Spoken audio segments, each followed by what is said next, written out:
Japan's manga industry is a fast-paced, cutthroat field with a notoriously brutal schedule, particularly for those who publish weekly. Not only do the manga creators have to have everything submitted for print and weekly, but they also have to anticipate what the readership is interested in to get them to prefer their story. The harsh truth is there is just only so much room in the magazine, so if readership isn't there, a series just isn't going to last.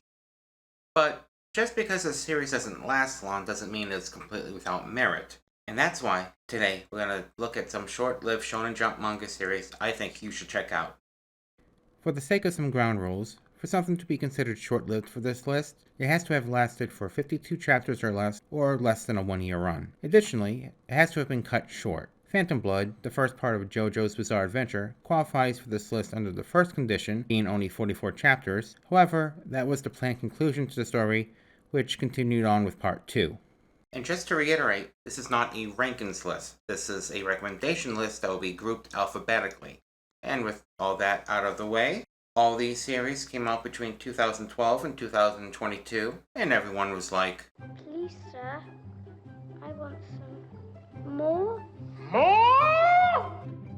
Each of the series I'll be recommending in this video are all available on the Shonen Jump app. The Shonen Jump app is a digital hub for all these manga series, as well as those still ongoing, that can be read on desktop via Viz's website and on Android and iOS devices. The first 3 and the 3 most current chapters of every series are always free. With a monthly subscription fee of $2.99, you get access to 100 chapters daily. So if the most recent season of My Hero Academia is so good that you cannot wait for season 7 to see what's next, this will allow you to become current very quickly. And just to be clear, this is not a sponsored video. They are not paying me to say this.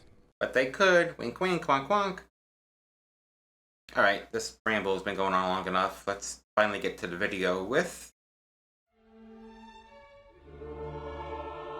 Barrage by Kohei Horikoshi. Ran for 16 chapters from May 21st to September 10th, 2012. Summary: an action-packed reimagining of The Prince and the Pauper. Barrage is an interesting work to examine in hindsight simply because of what it not working out led to. Kohei Horikoshi followed up this work with a little series in 2014 called My Hero Academia. Maybe you've heard of it. It's only become a massive hit worldwide. So, Horikoshi's done pretty well for himself, all things considered. Barrage is set on the planet of Industria and is about Astro, a poor boy from the slums who, after getting fired from his job for the crime of being a decent person, is approached by Barrage, the Prince of Industria, and after noticing how similar he and Astro look and sound, they swap clothes and change identities, only for Prince Barrage to immediately get shot in the head and killed. Astro must now play the part of the prince while also worrying about his found family of orphan kids from the slums that he took care of. All in all, Barrage was a fun series that seemed like it was finding its footing right before I had to start wrapping everything up. This led to a late-game twist that kinda voted the series' entire premise. Still, it's an easy read, and it's nice to have a point to look to just to see how far Horikoshi has come as both a writer and an artist. Candy Flurry. Story by Ippon Takaguchi. Art by Santa Mitarashi. Ran for 19 chapters from April 18th to September 12th, 2021. Summary: after Tokyo's crushed by candy, sweets turn sour in this delectable manga. This manga was the first to make me feel upset that it was getting cancelled. The title and summary got me curious, but the first chapter and its overall premise is what got me hooked. 5 years ago, the Toy Candy Company made 100 pieces of limited edition candy, each with its unique surprise. The surprise was it granted the person who ate it the ability to create sweets. This caused a spike in crime for those who could make the sweet, who were dubbed sweets users, which culminated in the destruction of Tokyo by lollipops. What follows is essentially JoJo's Bizarre Adventure, only the stands are candy. The story stars Tsumugi, a high school girl with the sweet's power to create lollipops. But she was not the person who destroyed Tokyo. Even though each candy was supposed to be unique, Tsumugi witnessed another person wielding lollipops on that day. It sets up a fascinating premise for a mystery of who the culprit actually is. One that, unfortunately, doesn't quite get the conclusion it deserves due to being cancelled. The cast of characters play off each other with some fun inter-character dynamics. The series may have been short and sweet, but I had fun with it. I think you will too. Doron Dororon by Gen Usaka ran for 36 chapters from November 28, 2021 to August 28, 2022. Summary: a wannabe monster slayer gets his chance when he meets a strange being. Generally speaking, a premise where the protagonist wants to do something but just lacks that little something to achieve it isn't particularly new, particularly in shonen manga. I quirkless Izuku, I magicless Asta. In this case, Dora Sasaki lacks the spiritual energy required to become a samurai in the Izanagi force to battle Mononoke. But Dora gets his chance when he befriends Kusanagi, a kind Mononoke who doesn't want to eat humans and can shapeshift into weapons for Dora to wield. The series thrives off of the friendship and camaraderie between Dora and Kusanagi. It comes across as Demon Slayer set in the modern day, except the fights are actually exciting and engaging to read, without the need for Ufotable to gaslight people into thinking the fights are any good. Oh, stop lying to yourselves. You all know that I'm right. Earthchild by Hideo Shinkai ran for 27 chapters from February 20th to September 4th, 2022. Summary: an unlikely romance has planet-sized consequences. I need to be honest about something.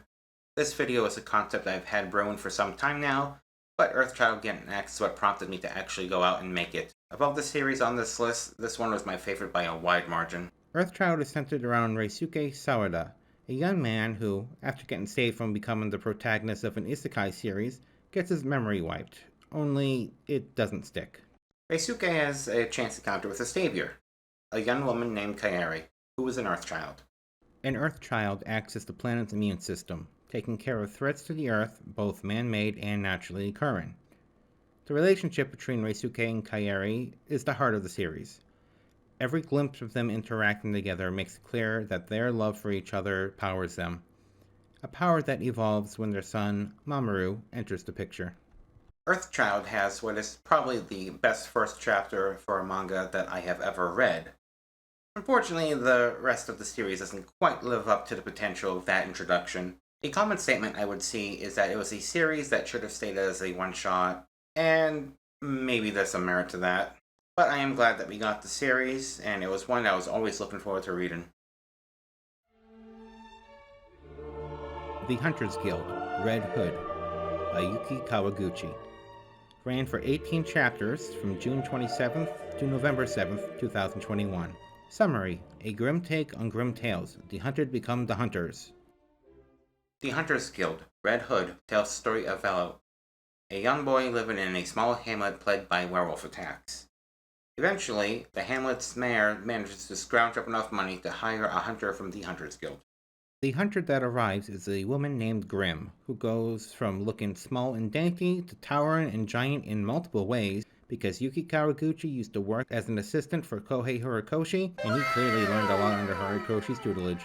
It's also one of the rare, short-lived manga series to get a physical release in the United States. The only other series on this list that got that was Barrage. I just don't have that one. Toward the end, the story becomes super meta, to the point that readers could be forgiven for wondering if it was the planned direction the story was going to always go in, or if it was Kawaguchi essentially, well...